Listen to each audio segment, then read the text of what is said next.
Sistem pertahanan tubuh memiliki beberapa fungsi, yaitu yang pertama mempertahankan tubuh dari patogen invasif atau yang dapat masuk ke sel inang, misalnya virus dan bakteri.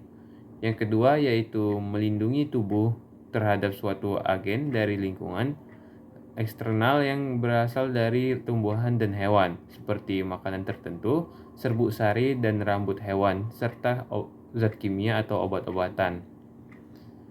Yang ketiga yaitu menyingkirkan sel-sel yang sudah rusak akibat suatu penyakit atau cedera sehingga memudahkan penyembuhan luka dan perbaikan jaringan.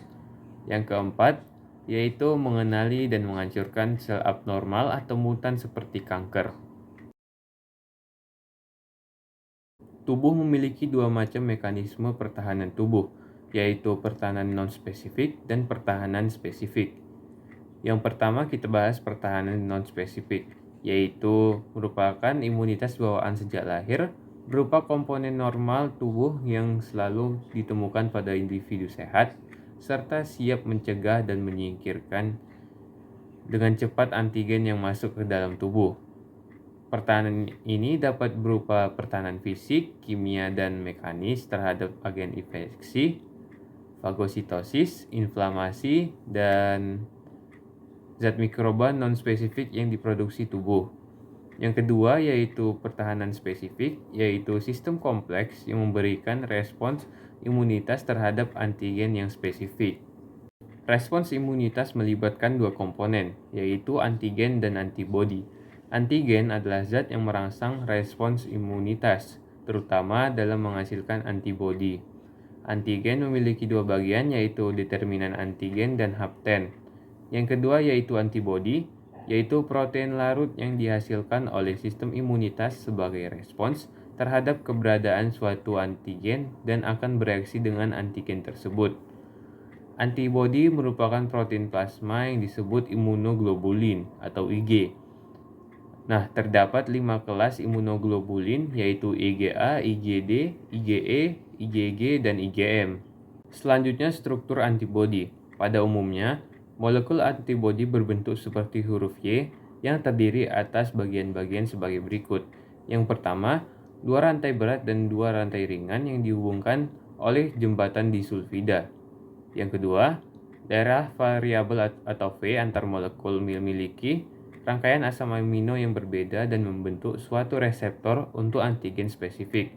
Yang ketiga, daerah konstan atau C menstabilkan sisi pengikat antigen. Yang keempat, daerah Hini atau engsel memungkinkan kedua lengan Y dapat membuka atau menutup untuk mengakomodasi pengikatan terhadap dua determinan antigen yang terpisah pada jarak tertentu, seperti yang ditemukan pada permukaan bakteri.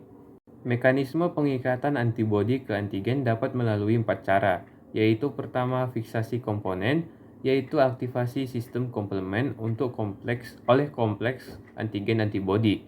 Yang kedua yaitu netralisasi, terjadi jika antibodi menutup situs determinan antigen sehingga antigen menjadi tidak berbahaya dan sel fagosit dapat mencerna antigen tersebut. Yang ketiga yaitu aglutinasi atau penggumpalan, terjadi jika antigen berupa materi partikel seperti bakteri atau sel-sel darah merah. Yang keempat yaitu presipitasi atau pengendapan, yaitu pengikatan silang molekul-molekul antigen yang terlarut dalam cairan tubuh. Setelah diendapkan, antigen tersebut dikeluarkan dan dibuang melalui fagositosis. Selanjutnya jenis imunitas terbagi menjadi dua, yaitu imunitas aktif dan pasif. Imunitas aktif terbagi menjadi dua, yaitu imunitas aktif alami seperti antibodi dan limfosit khusus, dan imunitas aktif buatan seperti vaksin. Imunitas pasif terbagi menjadi dua juga, yaitu imunitas pasif alami seperti pemberian ASI kepada bayi, dan imunitas pasif buatan seperti injeksi antibodi dalam serum. Terdapat 4 jenis sel yang berperan penting dalam imunitas. Yang pertama yaitu sel B, limfosit yang berfungsi membentuk antibodi untuk melawan antigen. Yang kedua yaitu sel T, sel darah putih yang mampu mengenali dan membedakan jenis antigen. Yang ketiga yaitu makrofag yang berfungsi menelan antigen untuk dihancurkan secara enzimatik. Dan yang terakhir adalah sel pembunuh alami, yaitu yang berperan untuk menghancurkan sel-sel kanker pada lokasi primer, virus, jamur, dan parasit lainnya.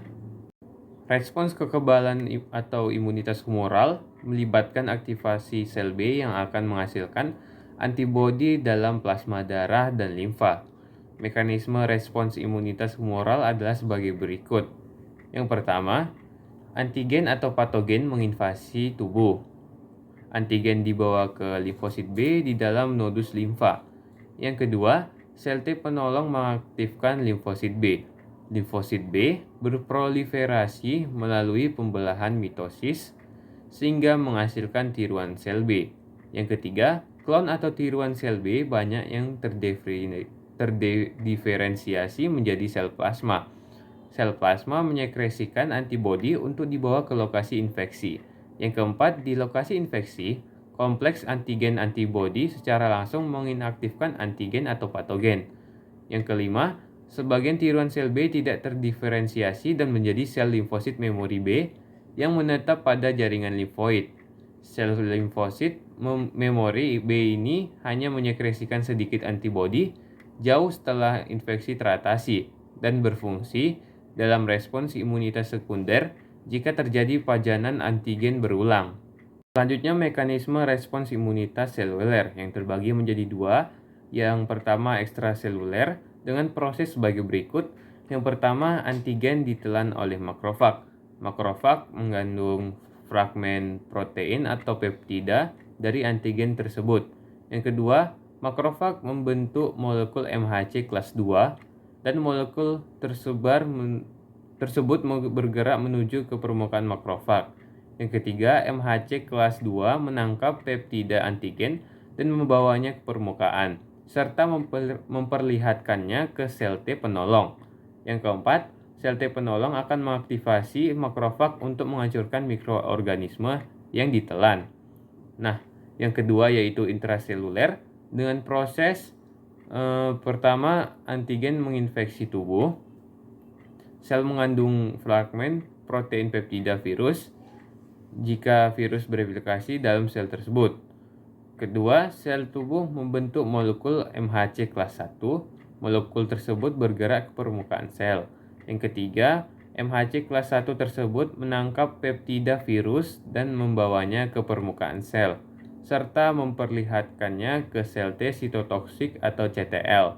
Yang keempat, sel T sitotoksik atau CTL tadi akan teraktivasi oleh kompleks MHC kelas 1, peptida virus pada sel yang terinfeksi. Dan sel T penolong, sel T sitotoksik kemudian berdiferensiasi menjadi sel pembunuh aktif yang akan menghancurkan sel terinfeksi.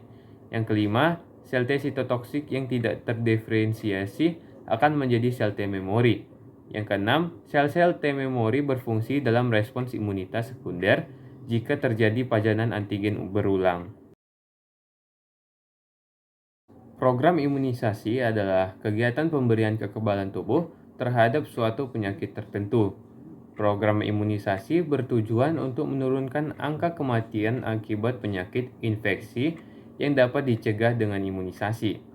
Terdapat berbagai jenis imunisasi, diantaranya adalah imunisasi BCG, imunisasi polio, imunisasi campak, dan lain sebagainya.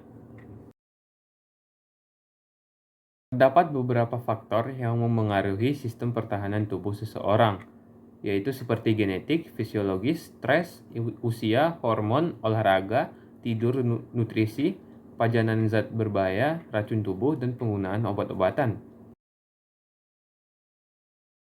Gangguan sistem imun meliputi 3 golongan. Yang pertama, hipersensitivitas atau alergi, yaitu peningkatan sensitivitas atau reaktivitas terhadap antigen yang pernah dipajankan atau dikenal sebelumnya.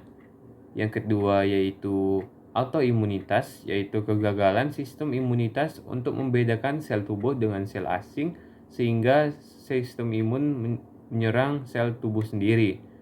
Dan yang terakhir adalah imunodefisiensi, yaitu kondisi menurunnya keefektifan sistem imunitas atau ketidakmampuan sistem imunitas untuk merespons antigen. Contohnya yaitu seperti defisiensi imun kongenital dan AIDS.